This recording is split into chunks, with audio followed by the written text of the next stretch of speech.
यदि अब पंचायत में भी किसी ने कचरा फैलाया तो उसकी खैर नहीं है। शहरी क्षेत्रों की तर्ज पर अब धर्मशाला विकासखंड की ग्राम पंचायतों ने भी पंचायत क्षेत्र में कचरा फैलाते हुए पकड़े जाने वाले शख्स पर 1,000 रुपये का जुर्माना लगाने का फैसला लिया है। इतना ही नहीं, अगर प्रदूषण करने वाला बार बार पकड़ा जाता है तो राशि बढ़ भी सकती है। ग्रामीण क्षेत्रों में भी घरों से प्लास्टिक कचरे का संग्रहण किया जाएगा। इसी कड़ी में मंगलवार को डीसी हेमराज बैरवा ने ग्राम पंचायत मनेर से इस पहल का शुभारंभ किया। डीसी हेमराज बैरवा ने कहा, जनवरी फरवरी 2025 की ग्राम सभाओं में पंचायतों में स्वच्छता शुल्क लगाने के बाद विकासखंड धर्मशाला की सभी 27 पंचायतों ने वित्तीय वर्ष 2025-26 के लिए अपने सभी गांवों वार्डों में प्लास्टिक कचरा संग्रहण शुरू कर दिया है।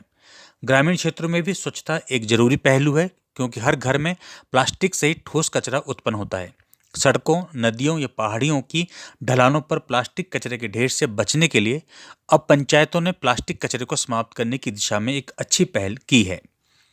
पंचायतों ने अपने स्तर पर कचरा प्रबंधकों के साथ 1 वर्ष के लिए समझौता ज्ञापन हस्ताक्षर किया है और प्लास्टिक कचरा संग्रहण गतिविधि के लिए 15वें वित्त आयोग के अनुदान को रखने का निर्णय लिया है। इसके लिए वित्तीय वर्ष 2025-26 के लिए सभी पंचायतों में 15वें वित्त आयोग के तहत कुल 40 लाख रुपए रखे गए।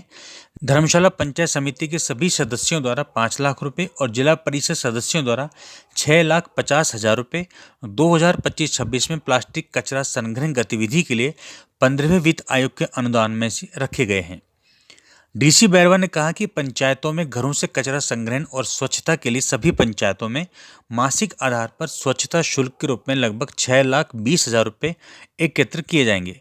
स्वच्छता शुल्क की राशि अलग अलग रहेगी। इसमें हर घर से आमतौर पर 50 रुपये, दुकानों से 100 से 250 रुपये, होटल, रेस्तरां और होम स्टे से 500 से 1,000 रुपये शुल्क लिया जाता है। वैसे ये कचरे की मात्रा पर भी निर्भर करेगा।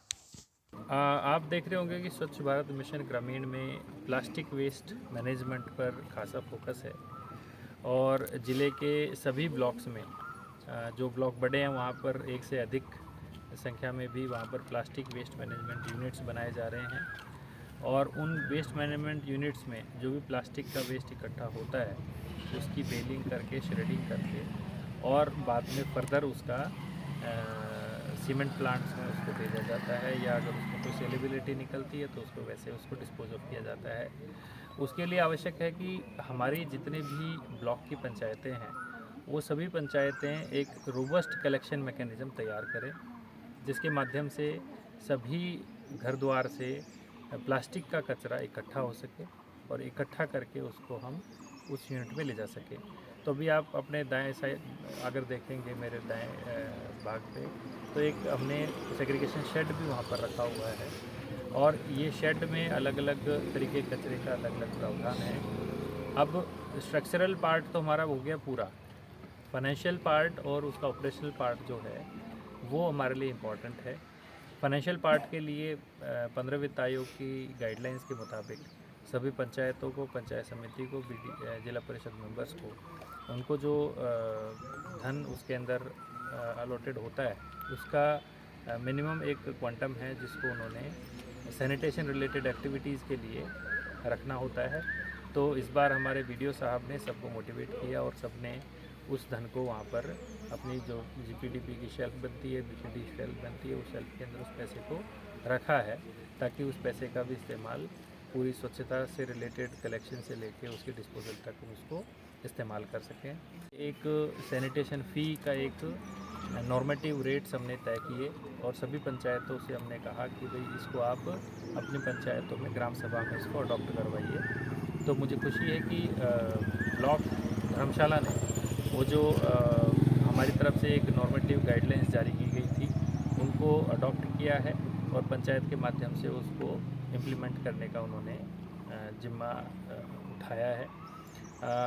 अगर मैं बात करूं सिर्फ धर्मशाला ब्लॉक की तो यहाँ पर हमने 4 अलग अलग तरीके की वेंडर्स के माध्यम से अभी कलेक्शन का जो सिस्टम है उसको शुरू करने का प्रयास किया है। कुछ पंचायतों में वेस्ट वॉरियर एनजीओ काम कर रही है, कुछ में दौलादार क्लीनर्स काम कर रही हैं, कुछ पंचायतों में हमने जो प्राइवेट वेंडर हैं उनको हायर किया है। तो इस तरीके से हमारी सारी पंचायतों को हमने कवर करने का प्रयास किया है। साथ ही साथ जो हमारे जितने भी छोटे छोटे जो नाले हैं उन नालों पे जो ब्रिजेज़ हैं जहाँ पर कचरे के हॉटस्पॉट प्लास्टिक के बनते हैं, वहाँ की फेंसिंग भी साथ साथ की जा रही है ताकि लोग उसको वहाँ पर कचरा फेंकने को अवॉइड कर सकें। जगह जगह जहाँ जहाँ पॉसिबल है सीसीटीवी की सर्वेलेंस भी की जा रही है। और प्रदेश सरकार ने अभी जनवरी में एक नोटिफिकेशन निकाला था जिसके अंदर सिंगल यूज़ प्लास्टिक के स्टोरेज पे, उसकी लिटरिंग पे अलग उन्होंने एक डिटेल में एक नोटिफिकेशन जारी किया है।